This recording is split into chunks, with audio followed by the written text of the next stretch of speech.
para estar aqui com vocês, ao mesmo tempo que parabenizo a impecável organização deste evento. Eu vou tentar contextualizar e explicar por que o APSION se insere nessa questão do âmbito da saúde da mulher e os direitos sexuais e reprodutivos, e como nos macros seminários eu sempre faço menção aqui ao meu mentor, meu tutor, meu orientador, professor Igor Faundes. Ninguém como ele foi mais incansável na defesa pelos direitos sexuais e reprodutivos das mulheres. Hoje ele é o chefe, o titular da Comissão sobre Aborto Seguro da Federação Internacional dos Ginecologistas e Obstetras. Então nós temos que considerar que de forma global, não é só aqui no Brasil,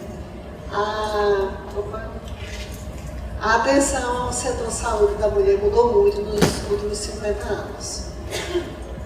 Até a década de 60, isso é o que a gente chama da época do materno-infantilismo, os programas para a mulher estavam incluídos na saúde materno-infantil e a mulher ela só existia enquanto mãe nos programas de saúde. E a própria assistência pré-natal, se você for pegar qualquer livro mais velho, os objetivos da assistência pré-natal eram garantir o nascimento de um bebê saudável. Na década de 60, então, surge a explosão populacional do pós-guerra, o famoso baby boom.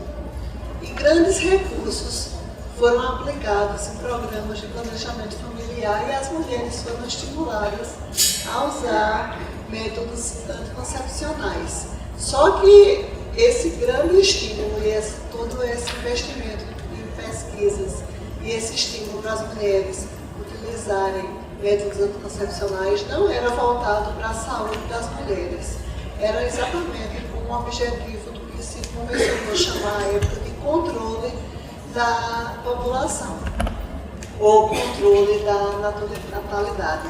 Lembrar que, como isso coincidiu com a introdução da pílula no mercado, a disseminação do método que se tornou popular foram exatamente as pílulas anticoncepcionais. Na década de 70, passa a ser reconhecida a importância que a gente reconhece até hoje e a gente estimula do aleitamento materno. E aí surgem os programas governamentais de incentivo ao aleitamento para a proteção à saúde das crianças, da saúde das crianças. E as mulheres passam a ser estimuladas, incentivadas em programas públicos para amamentar seus filhos. E ora, isso não é ruim. Até hoje, nós continuamos incentivando a amamentação. Os efeitos benéficos da amamentação são mais do que reconhecidos em benefícios para a saúde das mulheres. Só que quando esses programas foram introduzidos, mais uma vez o objetivo não era a saúde da mulher, era única e exclusivamente a saúde e a nutrição das crianças, que mais uma vez é desejável. A gente só está focando que a mulher mais uma vez era esquecida nisso, que era, entre aspas, o programa materno-infantil. Na década de 80,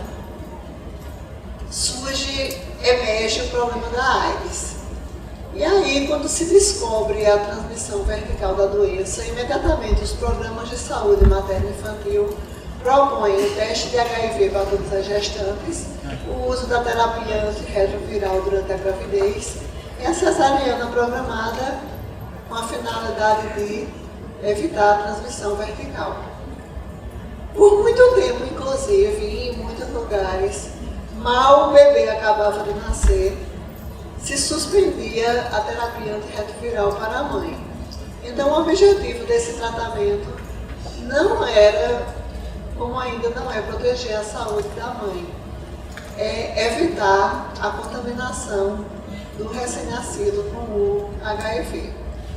Então, vamos ver o que eram os programas, entre aspas, de saúde materno-infantil. O pré-natal tinha por objetivo garantir o nascimento de um bebê saudável. A contracepção de garantir o controle da população, o aleitamento à saúde da criança e as estratégias de controle do HIV com uma terapia antirretroviral, rastreamento de todas as gestantes e cesariana, prevenir a transmissão do HIV. Só realmente no final do século XX é que se começou a prestar atenção às necessidades da mulher. E isso começou inicialmente com um alerta para a morte materna, uma tragédia negligenciada, com o reconhecimento da enorme diferença na razão de mortalidade materna entre os países ricos e os países pobres. Na verdade, esse artigo publicado no Lancet, ele chama a atenção exatamente para isso. Morte materna, uma tragédia negligenciada. Onde está o M de saúde materno-infantil? A gente tem que destacar aqui que se você for comparar vários indicadores, tudo, esgotamento, condições de saneamento, diferença de renda, mas a maior diferença nos indicadores de desenvolvimento dos países do mundo é nos dados de mortalidade materna. Vejam aqui que a diferença é brutal. Então, o que a gente tem aqui, eu ainda não achei, eu achei. Então, aqui no mundo é a razão atual de morte materna, por volta de 200 por 100 mil nascidos vivos. Aqui, acima de 200 por 100 mil nascidos vivos é a mortalidade materna nos países pobres e abaixo de 20 a mortalidade materna nos países ricos. Então, chama a atenção e talvez seja o indicador que mais reflita o nível de desenvolvimento de uma região. Então, a partir daí, houve um chamado para reduzir essa enorme discrepância, essa diferença enorme entre países ricos e pobres. E outra mudança importante que houve se deu com o marco da Conferência do Cairo, um reconhecimento do que se passou a chamar de direitos sexuais e reprodutivos. Então, essa conferência ela se chamou Conferência Internacional sobre População e Desenvolvimento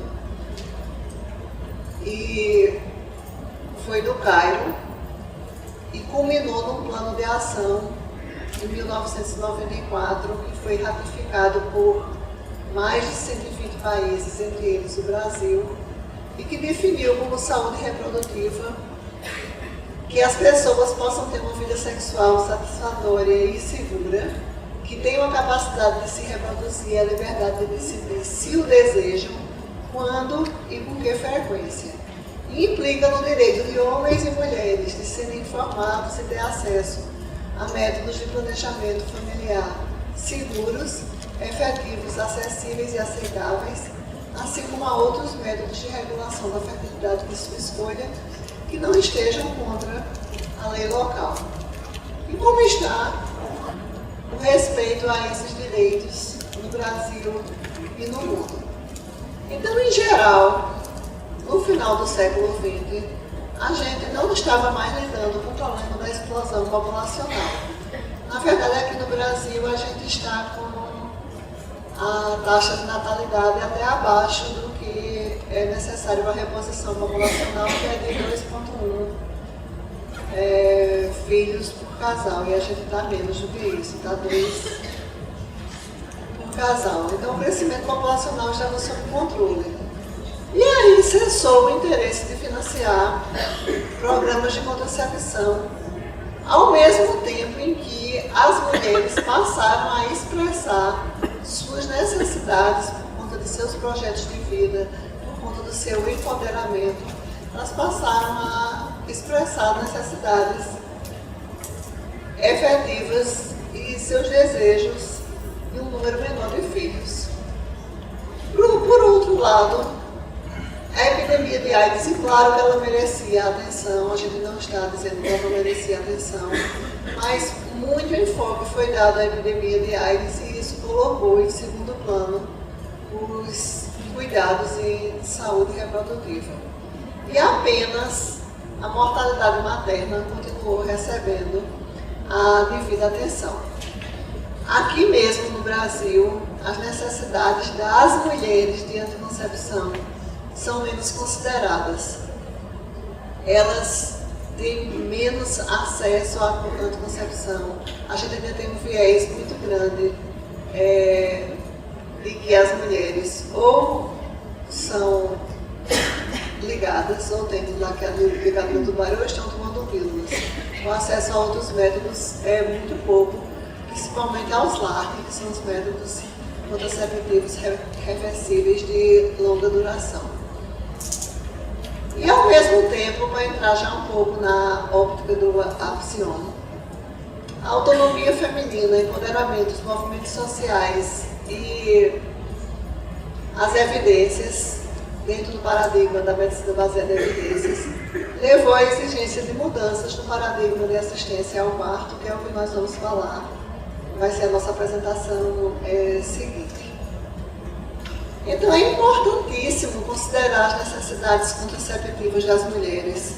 E é por isso que dentro de um programa que visa o aprimoramento do cuidado e ensino em obstetrícia e nascimento, a gente está focando também em contracepção. Porque essas necessidades de contracepção foram durante muito tempo esquecidas e colocadas em segundo plano. E também é fundamental incluir a assistência integral e humanizada a outros temas que nós também iremos abordar ainda nesta manhã, relacionados com a saúde reprodutiva, a violência contra a mulher, o aborto e o parto. Em relação à morte materna, a gente tem que lembrar que a morte materna tem implicações seríssimas para a saúde e o bem-estar, não somente da família, mas também da sociedade, e que nós temos ainda, o Brasil é um país em transição epidemiológica, em transição obstétrica, mas aqui ainda predominam as causas obstétricas diretas, e esses são os que eu chamo os 4 cavaleiros do apocalipse da morte materna. Então, no Brasil, as mulheres continuam morrendo por complicações decorrentes de hipertensão na ordem, hemorragia, infecção e decorrência do aborto inseguro. Então, aqui está a evolução nos últimos anos e a gente vê que isso se mantém. Esses são os últimos dados consolidados e o mesmo panorama se mantém. Apesar de a mortalidade materna ter caído, a gente mantém uma taxa em torno de 60 por 100 mil nascidos vivos. O ideal é uma razão de mortalidade materna abaixo de 20 e ainda um predomínio das causas diretas, quando nos países ricos passam a predominar as causas indiretas. O grande problema das causas diretas é que a maior parte desses óbitos poderiam ser prevenidos. E poderiam ser prevenidos com intervenções eficazes. Por exemplo, para prevenir as mortes por hipertensão, cuidados obstétricos de emergência, incluindo sulfato de magnésio, hemorragia pós-parto através do manejo ativo do terceiro período do parto e prevenção e tratamento da hemorragia pós-parto, infecção com o uso de antibióticos e tratamento do choque séptico.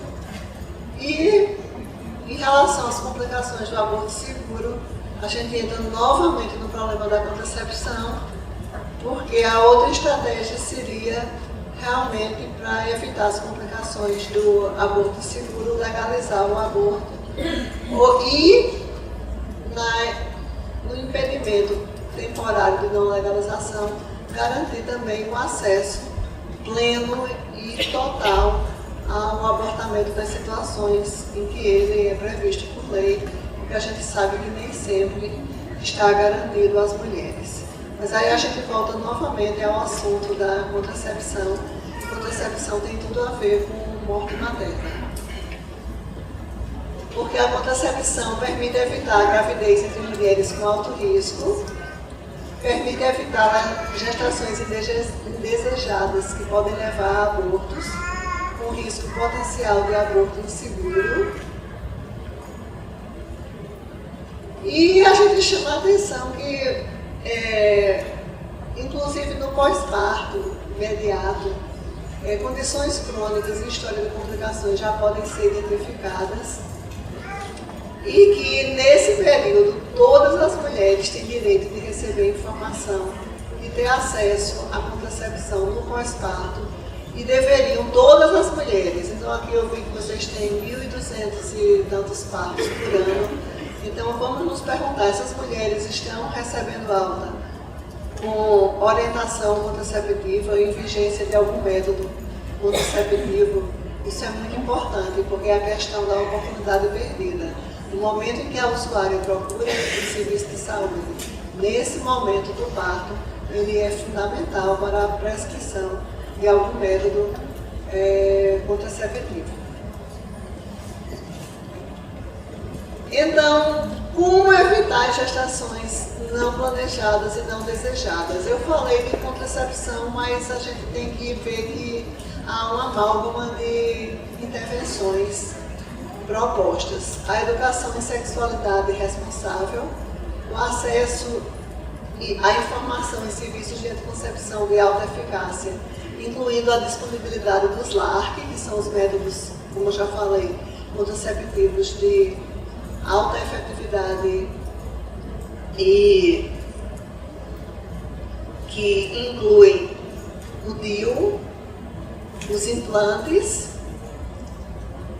contracepção pós-parto e contracepção pós-aborto.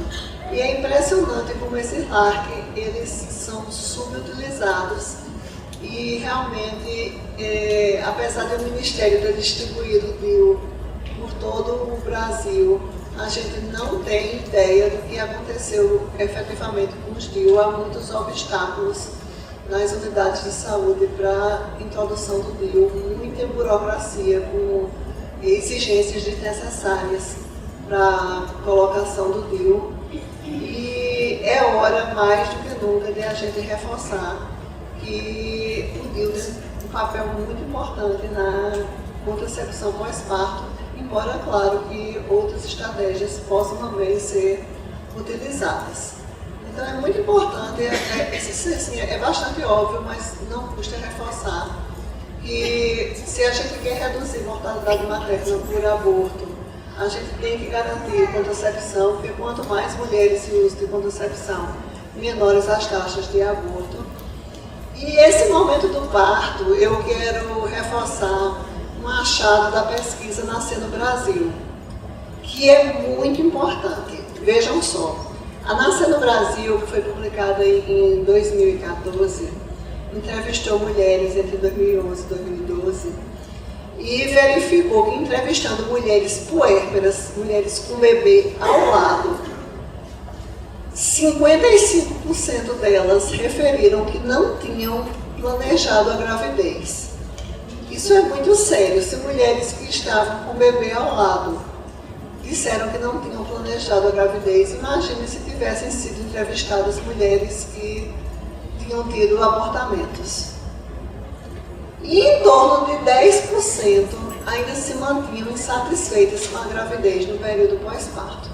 55% é muita mulher, e isso subiu para 67% entre adolescentes.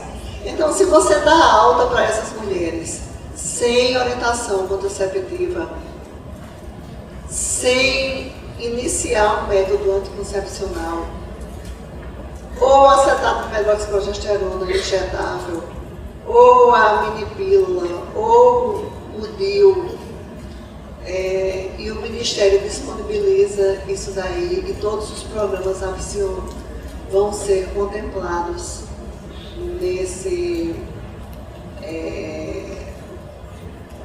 insumo de produtos. Você vai estar aumentando a chance dela ter uma outra gravidez não desejada e não planejada. E a gente daí conclui que, se isso é tão elevado entre mulheres que pariram, com certeza é mais elevado ainda entre mulheres internadas por aborto. Então a gente também deveria garantir contracepção às mulheres internadas por aborto. Então é contracepção pós-parto e contracepção por aborto. Lembrar que não é que a gente vá perguntar, que a gente não deve ficar assediando nem abusando das mulheres. Mas uma parte das mulheres que são internadas por aborto são de abortamentos provocados. Em torno de 50% dos abortos provocados demandam hospitalização. E ter um aborto provocado é fator de risco para ter um segundo ou, quiçá, um terceiro aborto provocado. Então, ali está, mais uma vez, a questão da oportunidade perdida. Essas mulheres pós-aborto também demandam contracepção. A Pesquisa Nacional de Aborto mostra que esse problema do aborto é muito próximo de nós. Ao chegar aos 40 anos, 15%, uma a cada 5 mulheres, já terá provocado pelo menos um aborto. Ora, cada um de nós conhece pelo menos 5 mulheres. Então, todos conhecemos. E nós, profissionais de saúde, conhecemos mais porque elas estão mais próximas de nós. Então, é muito frequente o aborto provocado. A gente sabe que o que acontece no Brasil é que todas as mulheres que querem provocam abortamento, mas a legislação proibitiva leva a que as mulheres com boas condições de poder aquisitivo, elas abortem com segurança, embora na clandestinidade, e as mulheres pobres recorram a soluções desesperadoras, soluções perigosas, e somente morrem ou têm complicações graves as pobres e as negras. Então, lembrar que como a ovulação se reinicia em 75% das mulheres dentro de 6 semanas pós-aborto, e o aborto recorrente é 40% dos abortos provocados, métodos contraceptivos devem ser disponibilizados no local onde a mulher recebeu assistência. Tanto o DIU de cobre como o DIU de levonorgestrel podem ser inseridos pós-parto ou pós-aborto. Agora, o que a gente encontra, em geral, amplamente disponível nas unidades, embora subutilizados, é o DIU de cobre. O Ministério está em processo de adquirir o DIU de levonorgestrel, mas o DIU de cobre já existe e é subutilizado. E lembrar que o SUS também disponibiliza os injetáveis mensais e trimestrais. As mulheres amamentando teriam uma complicação aos injetáveis mensais, mas elas podem receber os injetáveis trimestrais à base do acetato de medroxiprogesterona. Então, elas têm ampla condição de ter alta em uso de métodos contraceptivos. Em relação ao DIU, ou a gente insere nas primeiras 48 horas, ou vai ter que esperar para inserir 4 a 6 semanas depois. Porque entre 48 horas e 4 semanas, a taxa de expulsão é muito alta e não adianta você inserir. Então, o DIU pós-aborto, ele pode ser inserido imediatamente após o procedimento. E é muito fácil, porque você acaba de fazer idealmente AMIO. Mas a gente sabe das dificuldades do AMIO, que o Apcion também vai incentivar o uso da aspiração manual intrauterina em vez da curetagem, pelos efeitos adversos da curetagem uterina, mas nesse momento o que a gente está falando é que acaba de fazer o procedimento, já coloca o DIU pela técnica habitual.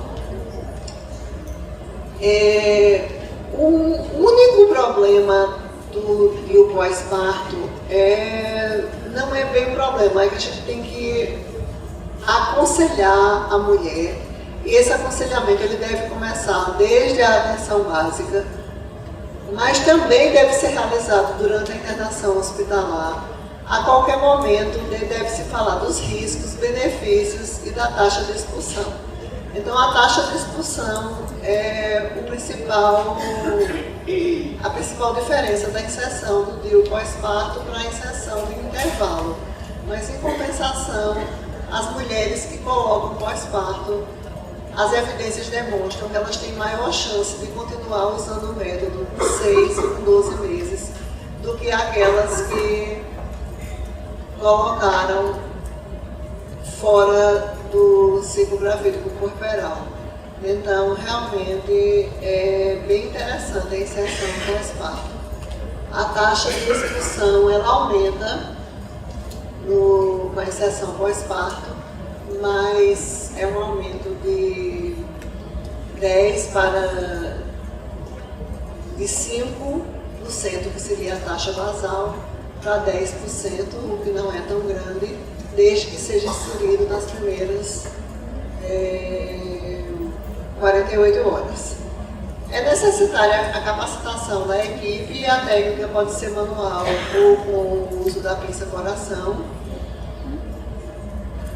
No aborto, a técnica é a técnica normal de se colocar um DIU. E pós-parto, ou se coloca manualmente sem o insertor, ou pega o DIU com a pinça-coração e se coloca o DIU. Então é somente assim, assistindo um videozinho rápido, todo mundo pode ser capacitado para essa inserção e, como a gente disse, os insumos em geral já existem. Então, em resumo, além das estratégias para a redução da mortalidade materna, e essa é a filosofia Apsion, a assistência integral à saúde da mulher sob a óptica dos direitos sexuais e reprodutivos deve necessariamente incluir contracepção, assistência à mulher vítima de violência, assistência humanizada ao abortamento, aborto previsto em lei e assistência humanizada ao parto. E aí eu pediria para projetar a minha segunda apresentação, porque depois dela a gente vai ter um intervalo.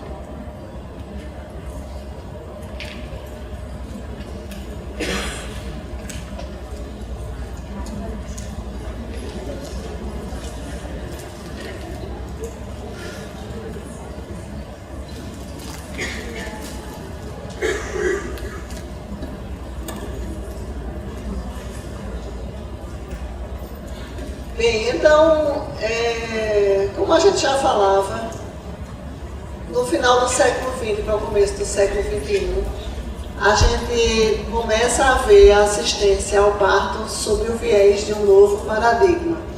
A assistência ao parto como um direito reprodutivo básico, a atenção centrada na mulher, a assistência humanizada e baseada em evidências científicas.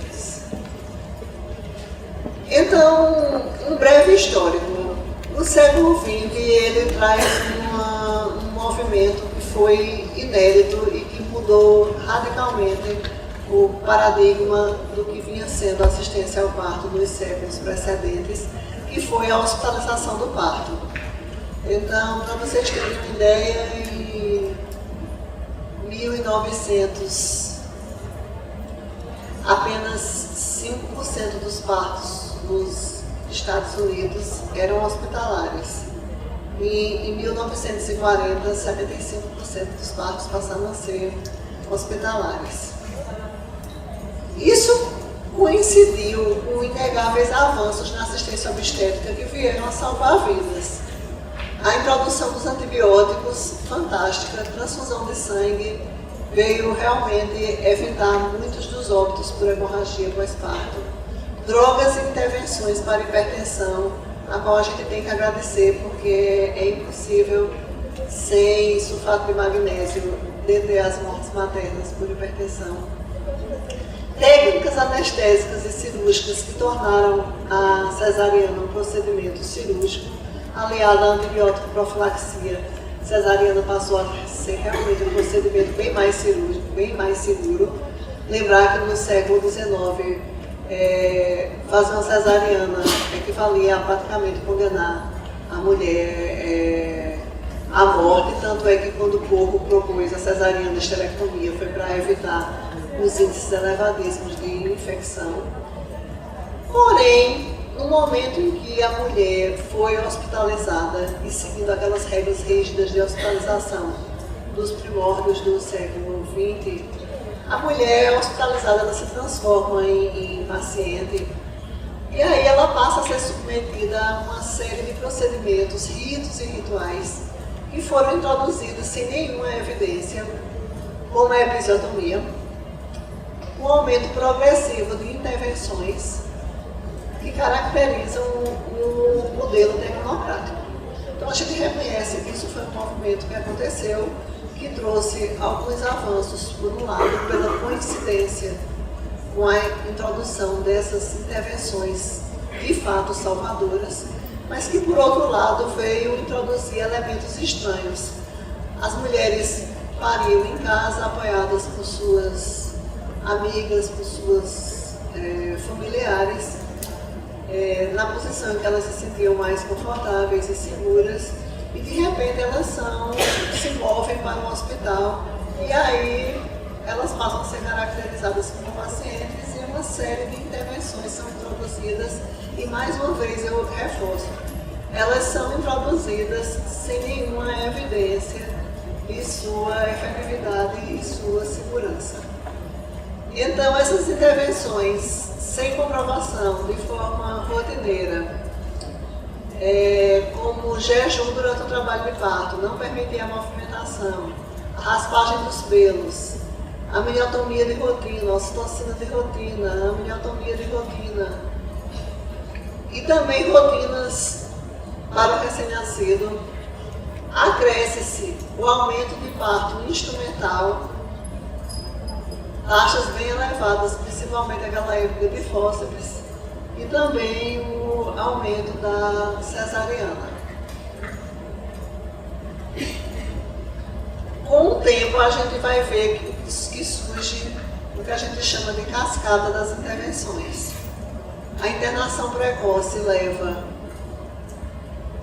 ao uso de ocitocina. O uso de ocitocina aumenta a necessidade de cardiografia contínua. A paciente fica deitada. Daqui a pouco, como a paciente foi introduzida, internada precocemente, chega alguém e toca, ela continua com a mesma dilatação. Ela foi internada com 2 centímetros, 3 centímetros, ela continua com 2 a 3 centímetros. Aí daqui a pouco alguém diagnostica uma falha de progressão do trabalho de parto e isso acaba resultando em uma cesárea.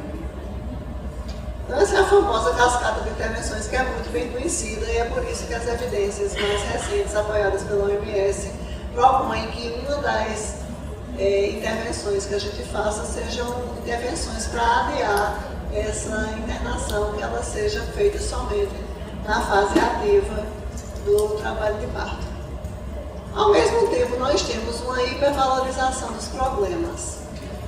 O corpo feminino, nessa visão do modelo tecnocrático, ele é visto como essencialmente defectivo e dependendo das intervenções para poder funcionar. A dor é hipervalorizada e a maioria de nós, e quando eu digo nós, eu não estou falando somente de nós, profissionais de saúde, mas da população inteira, deixou de acreditar no parto e alguns até na gestação como evento fisiológico normal. Há um livro de obstetrícia que diz, inclusive, que a gestação é um estado patológico, é uma doença que dura 9 meses. Então, realmente, se perdeu a crença na gravidez como, na maioria das ocasiões, como um estado fisiológico normal. E aí, a hospitalização e a medicalização do parto passam a ser visto, o parto passa a ser visto como algo anormal e como dizia a falecida Sheila Kitzker, cada mulher que dá à luz em um hospital, ela se transforma em uma paciente. E como paciente, ela é submetida a uma série de intervenções, como ser ligada a uma infinidade de soros, inclusive com bombas de infusão, o uso de roupas e aparatos diversos, falta de privacidade, limitação da posição, da liberdade de deambulação, intervenções desnecessárias, limitação da companhia, afastamento mãe-bebê, procedimentos desnecessários, principalmente aspiração, bloqueamento precoce do cordão umbilical, E aí o parto, que era um acontecimento social, o início da nova família, a chegada ao mundo do novo ser humano, passa a ser visto como um evento médico. Vocês vão ver que em alguns lugares ainda tem essa discussão, assim, o parto é um ato médico, que é um absurdo, né? O parto não é um ato de ninguém, o parto é um evento humano, é uma formação, a chegada ao mundo de um ser humano, ele não tem dono, mas ele passa a ser visto como um evento médico, repleto de intervenções, assim, cheio de ritos e rituais plenos de um significado simbólico muito grande que denotam a apropriação do corpo da mulher pelo sistema de saúde. E um dos maiores problemas é essa folga da internet. Mas vocês podem notar que nessa foto está faltando ela. Todo mundo saiu na foto, inclusive o bebê, a cirurgiã, a anestesista, o pai, mas a mulher não aparece. E a gente tem uma epidemia de cesarianas, isso não é só no Brasil. O Brasil é apenas o campeão mundial de cesarianas, mas as cesarianas elas subiram dramaticamente em todo o mundo. No Brasil elas chegaram ao seu ápice, mas em 2015, pela primeira vez, elas pararam de subir, mas nisso nós já tínhamos ultrapassado os 50% e estamos com mais ou menos 55,6% de operações cesarianas. A par disso, eu acho que essa é uma cena habitual. Hoje de manhã me mandaram uma foto, eu fiquei muito triste lá do Zé, em Campina Grande. A gente é uma maternidade grande, tem mais de 6 mil partos por ano e é a única maternidade que é referência para 162 municípios do interior da Paraíba. E o alto risco, que tem 40 leitos, estava com 59 pacientes internadas, de forma que tinha pacientes internadas na cadeira e pacientes internadas no chão. Então isso obviamente não é culpa nossa ou não é culpa só nossa, é porque encaminham tudo para o nosso serviço, mas há uma falta de estrutura do sistema de saúde. E outra coisa que a gente tem que chamar a atenção é para o que nós preferimos chamar de violência obstétrica, apesar de algumas pessoas questionarem o termo, mas nós feministas e ativistas da humanização chamamos sim, porque acreditamos que é violência de gênero, porque é violência contra a mulher. A pesquisa da Fundação Perseu Abramo, em 2010, relatou que 1 em cada 4, 25% das mulheres, afirmaram ter sofrido algum tipo de violência durante o parto. Mas essas foram as que perceberam ter sofrido algum tipo de violência durante o parto. Porque existem o que eu chamo de violências ocultas, que são os procedimentos desnecessários. Porque à luz das evidências atuais, deixar em jejum, fazer o soro glicosado de rotina, ocitocina de rotina, miniotomia, episiotomia, cesariana sem indicação, sem sequer informar a mulher sobre os procedimentos, sem requerer sua autorização. Isso tudo também é uma violência oculta. E lembrar que essa violência ela tem uma hierarquia a um nível do recorte de classe social, de cor e de orientação sexual. Então, se a gente fosse fazer uma pirâmide aqui, as mulheres mais pobres, as negras, as lésbicas, elas são assim mais vítimas de violência sexual.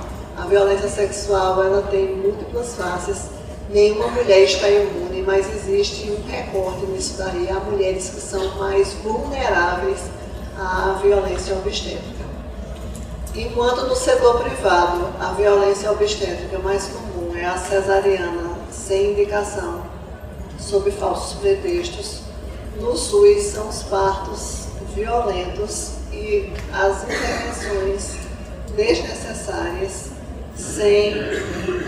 e os maus tratos sem autorização da parturiente para os procedimentos. Então, essa pesquisa aqui, mais uma vez, a nasceu no Brasil, coletou, como eu já disse, dados entre 2011 e 2012, avaliou várias intervenções. E tudo aquilo que a gente já sabe, que é provado por evidências, que não deveria acontecer, a gente vê que continua acontecendo. Inclusive, que 92% das brasileiras continuam dando à luz por minha posição de litotomia, a taxa de episiotomia é de 54%, e que muito poucas têm acesso a opções não farmacológicas de alívio da dor, se limita à mobilidade, ainda há uma incidência muito alta daquelas que persistem em jejum. Um dos precursores da humanização por um nascimento sem violência foi Henrique Leboyer, que propunha uma experiência do parto centrada na família, sem intervenções médicas desnecessárias, parto natural com uso mínimo de anestésicos, ambiente escuro, silencioso, sem ar-condicionado, e propunha o contato pele a pele. Uma das críticas a Leboyer é que ele não se preocupou muito com o protagonismo feminino. O que ele falava de centrado na família era mais centrado no bebê. Mas, sem dúvida, ele foi um precursor desse movimento. E, inovando muito aí, Caldeiro Bassi, em 79, publicou suas bases fisiológicas e psicológicas para o manejo humanizado do parto normal. Caldeiro Bassi foi um pesquisador famoso por seus estudos de fisiologia obstétrica. Ele traça uma cunha decisiva no discurso médico, redesenhando o modelo de assistência, e propõe mudanças na compreensão das dimensões anatomofisiológicas e emocionais do parto, questionando a representação da mulher como vítima de sua natureza e do corpo feminino como normalmente patológico, aquilo que a gente já falava, a ideia de que o corpo feminino seria essencialmente defectivo. Evidenciando, portanto, um viés de gênero na interpretação médico-obstétrica. Essa publicação ela foi recebida com frieza e hostilidade. As publicações de Michel Modan sobre a ocitocina como hormônio do amor e a interferência nesse ciclo início de tensão, medo e dor da adrenalina. E, finalmente, em 1992 é cunhado o termo medicina baseada em evidências, que consiste na... Não sei porque ele não está passando. Integração das melhores evidências possíveis para tomar decisões no uso explícito, no uso consciencioso, explícito e judicioso das melhores evidências científicas corretamente disponíveis para tomar decisões pertinentes ao cuidado dos pacientes individuais.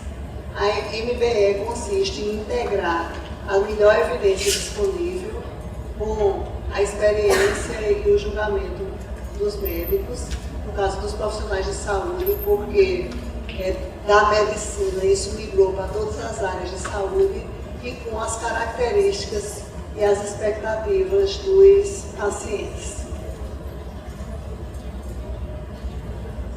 E aqui é uma definição que não é só minha, eu apenas integrei o que nós pensávamos à época, como é que a gente definiria humanização da assistência ao parto.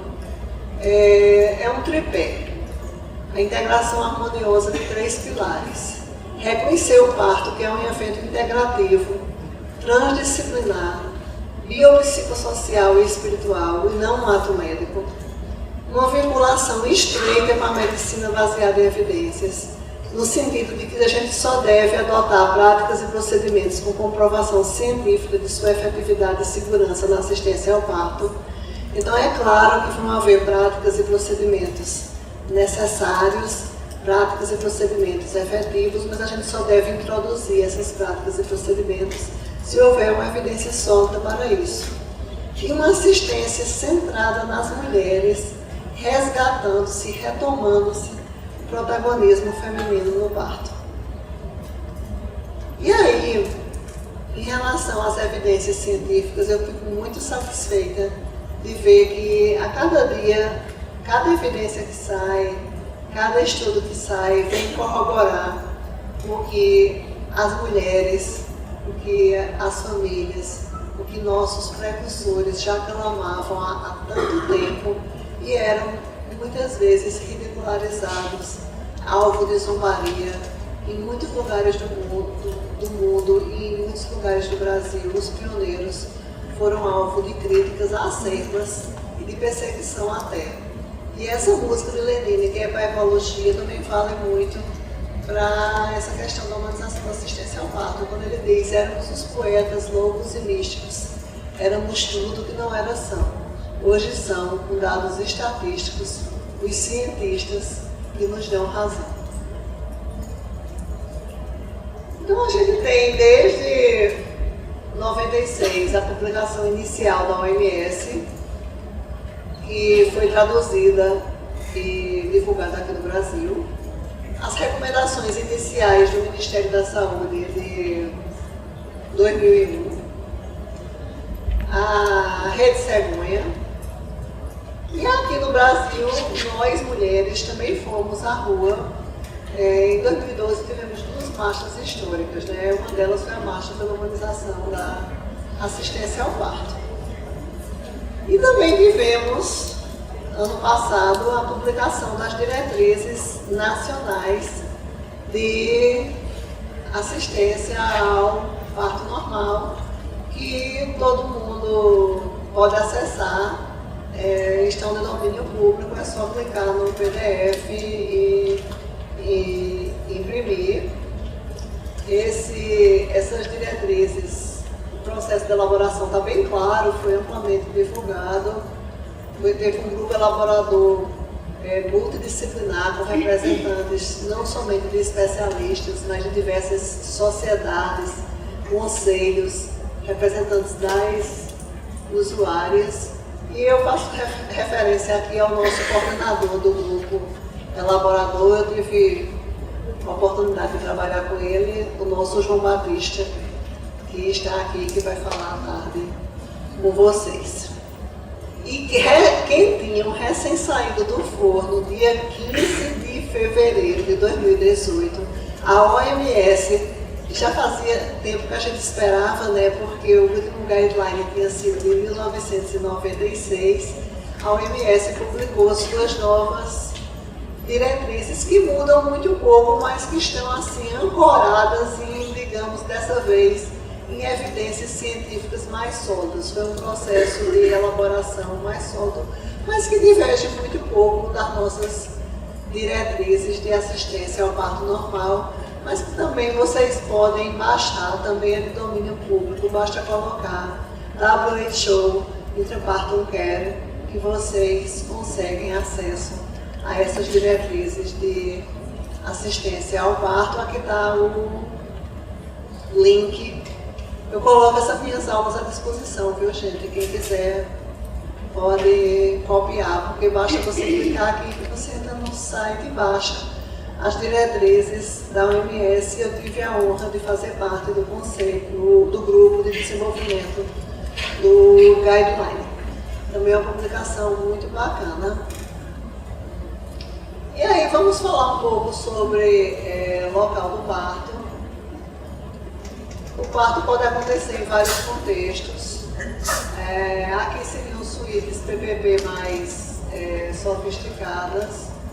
Aqui é um localzinho do ISEA, onde a gente coloca a nossa cadeira de parto. E onde o parto não deveria acontecer, salvo em condições de exceção, que é dentro do bloco cirúrgico, nessa posição de litotomia, com falta de privacidade total, a mulher sem acompanhante, rodeada de pessoas.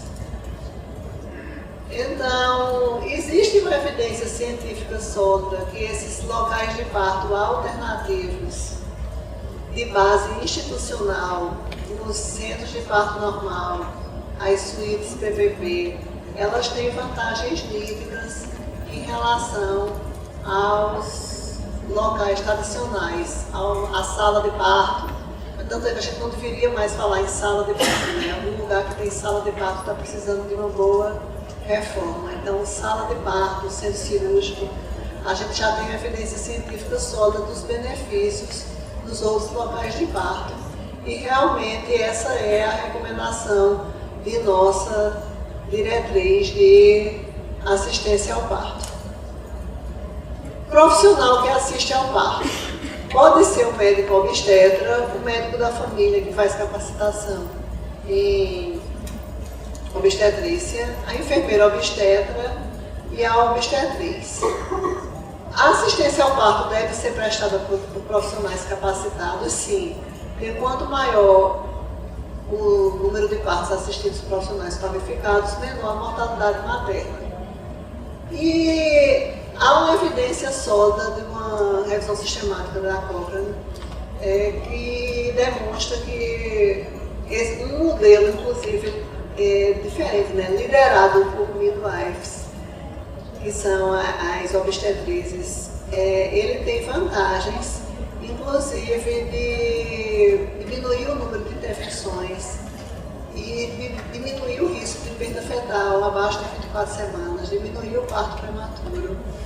E realmente a recomendação é que os gestores que desejam obter desfechos clinicamente importantes nos cuidados de maternidade, particularmente em relação a normalizar e humanizar o nascimento e prevenir o parto prematuro, deveriam considerar esses modelos de continuidade de cuidado liderados por midwives e considerar como financiá-los deve ser revisado para poder apoiar essa intervenção. Então, a gente não tem obstetriz o suficiente aqui no Brasil, mas a gente pode extrapolar essa evidência para as enfermeiras obstetras e nossa diretriz deixa bem claro que o parto pode ser assistido e que é fundamental incentivar a assistência ao parto por enfermeiras obstetras ou obstetrizes. Então, o parto que se mantém dentro dos limites da normalidade pode ser assistido pelo médico obstetra, mas também pode ser assistido pela enfermeira obstétrica e obstetriz. E é fundamental, eu repito, incentivar a assistência ao parto por enfermeiras obstetras ou obstetrizes. Isso é um indicador que a gente vai valorizar. Qual é o percentual de partos na sua unidade de saúde que é assistido por enfermeiras obstetras? Porque há vantagens significativas para os partos de baixo risco. E aí vamos falar de alguns cuidados gerais, apoio físico e emocional durante o trabalho de parto. Está bem claro pela revisão sistemática da Biblioteca Cochrane que todas as mulheres têm direito, se assim o quiserem, a ter apoio contínuo intraparto. São hoje 27 ensaios clínicos randomizados com quase 16 mil mulheres. A presença de um acompanhante reduz a duração do trabalho de parto, reduz a necessidade de analgesia, reduz a necessidade de parto instrumental e cesárea, a redução da taxa de cesárea de 25%. Então, qualquer gestor que esteja interessado em reduzir as taxas de cesariana tem que garantir a presença do acompanhante. Maior grau de satisfação materna, menor risco de ápiga no menor que 7 no 5º minuto, e essa redução, olhem só, 38%. E o que essa revisão chama a atenção é que os benefícios ocorrem para qualquer acompanhante, mas eles são maiores quando o apoio contínuo intraparto ele é prestado por uma doula. que é uma mulher que não faz parte da rede social da parturiente, nem é sua parenta, então ela é uma doula, e aí esse benefício das doulas ele tem que ser reforçado. E qualquer gestor que esteja interessado em reduzir taxa de cesariana, e eu sei que as taxas de cesariana de vocês estão caindo, mas 65% ainda é muito alto, então a gente tem que reforçar o papel das doulas. A gente vai não somente diminuir a taxa de cesariana, mas vejam só, vai melhorar o status de vitalidade fetal, de vitalidade do bebê ao nascer, porque vai melhorar os scores de Apgar. Lembrar que John Kennan já disse que se doula fosse um medicamento seria antiético não utilizá-lo.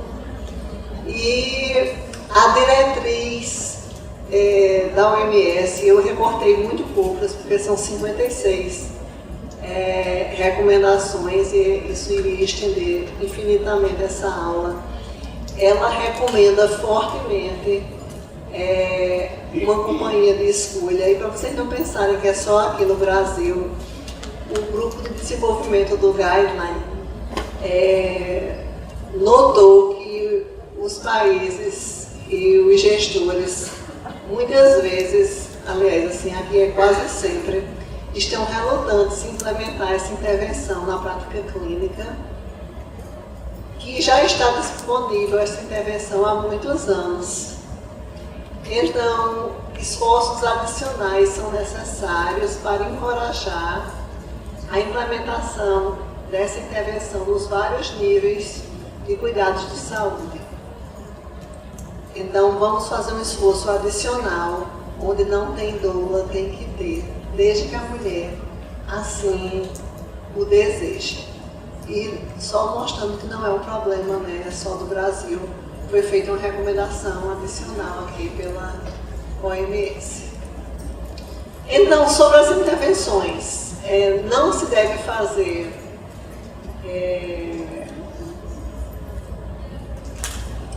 enema, não se deve fazer tricotomia, não se deve fazer amniotomia, nem ocitocina de rotina. E as mulheres devem ser encorajadas para se movimentar e adotar a posição que lhes for mais confortável na hora do parto. Toda mulher tem direito ao uso de estratégias para alívio da dor, priorizando-se inicialmente as estratégias não farmacológicas. Lembrar que a gente já tem alguma evidência para massagem, técnicas de relaxamento, e há algumas que não têm uma evidência forte, mas são inócuas, como a autoanalgesia, a aromaterapia, e elas têm direito a receber essas intervenções. Óxido nitroso, onde disponível, as mulheres têm direito a receber, mas deve-se explicar que pode apresentar náuseas, tonteiras, vômitos e alteração da memória. O nosso guideline, a nossa diretriz aqui, não recomenda oferecer de rotina analgesia com opioides por via intramuscular e via intravenosa, porque o alívio da dor é limitado e tem efeitos colaterais. E quando a mulher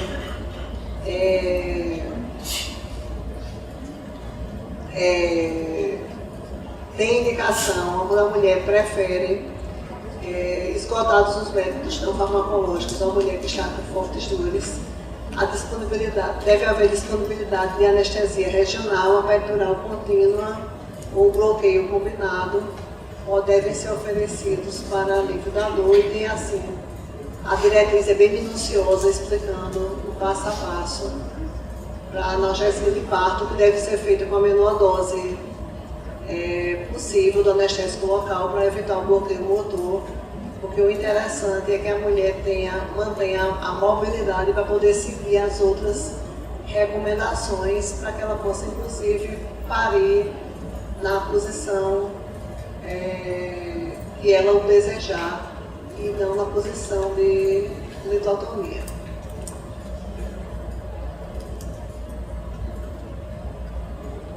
Bom, então deve-se desencorajar o parto na posição supina, o decúbito dorsal horizontal, e na verdade a mulher deve ser encorajada a adotar qualquer outra posição que ela achar confortável, porque existem vantagens nessas outras posições.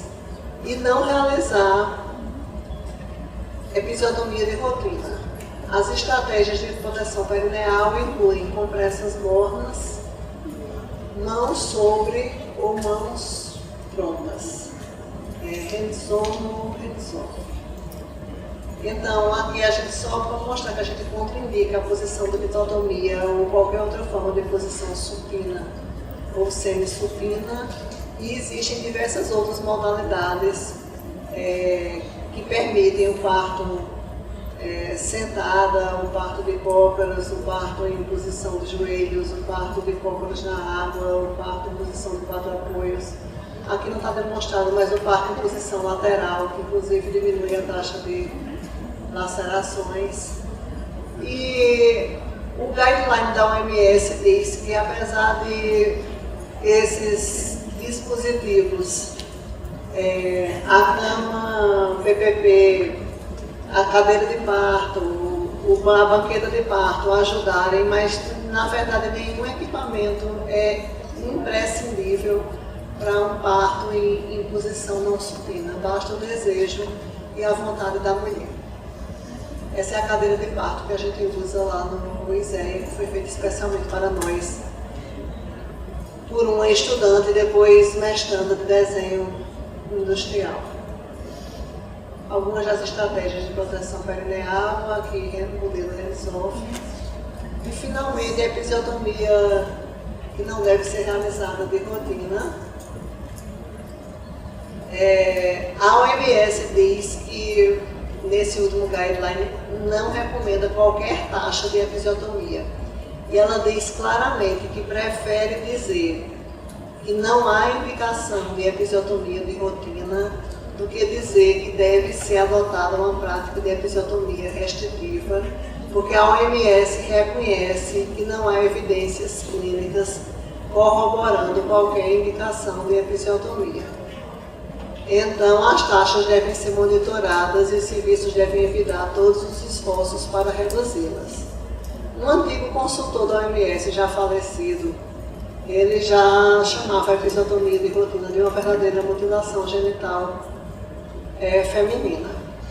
Então, quanto menos, melhor. Eu, na verdade, sou uma defensora da não episiotomia e autora de um ensaio clínico que foi citado nessa guideline da OMS, em que a gente mostrou que não realizar a episiotomia teve os mesmos efeitos da episiotomia seletiva, só que a gente teve muito pouca episiotomia, na verdade 1,4% é a taxa de episiotomia atual no IMIP. Então essa é a recomendação atual, que não se recomenda o uso rotineiro nem o uso liberal de episiotomia durante o parto vaginal. Aqui é o símbolo da luta das mulheres brasileiras contra as episiotomias de rotina, lembrando que não fazer episiotomia de rotina é a única forma de se garantir esse desfecho períneo íntegro. E, evidentemente, a maioria das mulheres, é algo que o guideline da OMS nota, vai preferir uma estratégia que não lese o seu períneo ou que diminua a chance de lesões perineais graves. Puxos não devem ser dirigidos, devem ser espontâneos e não se deve realizar manobra de Christelet. Então, está aqui também a recomendação da OMS, não se deve fazer, parece que o problema não é só do Brasil, puxos, não se deve fazer manobra de Christelet, ela está formalmente contraindicada. E lembrar que quando o Christelet descreveu a manobra, ele descreveu como uma pressão com as mãos, mas aqui ainda se introduziu essa pressão com o antebraço, ou pior ainda, com o cotovelo, ou com as mãos, mas com o peso total do corpo em cima da mulher. Essa manobra, a OMS mostrou preocupação real com potenciais efeitos catastróficos, incluindo ruptura de órgãos e ruptura uterina, além de lesões para o concepto, e a própria revisão sistemática da Cochrane, mesmo com essa pressão gentil, mostrou maior dor com a manobra de pista elétrica. Essa foto de cima é da internet. Essa foto daqui foi uma mulher que eu mesma fotografei. Vocês estão vendo aqui as ecmoses promovidas pela manobra de pista elétrica. Aqui são as recomendações para o terceiro estágio, mas eu vou em face do adiantado da hora pular e a gente pode discutir depois, e vocês vão ter essa assistência ao recém-nascido muito mais bem apresentada. O Ricardo, só dizer que o recém-nascido, só reafirmar que o recém-nascido, como quem primeiro recebe o bebê, somos nós. A gente não deve entregá-lo de imediato para o pediatra, a gente deve entregá-lo à mãe. O bebê que nasce bem, ele deve ser entregue à mãe, ele vai ser secado e aquecido em contato pele a pele com a mãe, deve-se estimular esse contato precoce pele a pele, esperar que eles se reconheçam para garantir o início precoce da amamentação e o campeamento oportuno só quando o cordão cessa as pulsações. Então é nesse momento que, quando a gente para de contar 1 minuto no relógio, cessam aquela angústia interna que realmente a gente pode se permitir ver algumas das cenas mais tocantes e emocionantes, que são esses primeiros momentos de reconhecimento, de cuidado, de interação entre mãe e bebê. Eu particularmente acho essa cena lindíssima, quando a gente deixa os dois em paz e eles podem se reencontrar aqui neste plano. E finalmente, quando menos é mais, eu cito este que é um texto, mas que é um verdadeiro poema de Le Boyer. E sim, é preciso tão pouco. Nada de orçamentos caros, recursos eletrônicos, orgulhos de tecnologia, brinquedos de crianças crescidas tão furiosamente na moda. Nada disso. Apenas paciência e modéstia. Silêncio. Uma atenção leve, mas sem falhas. Um pouco de inteligência, de preocupação com o outro, esquecimento de si mesmo. Eu já ia deixando passar. É preciso amor. É preciso muito amor. Porque sem amor, vocês não passarão de bem intencionados. Muito obrigada pela atenção.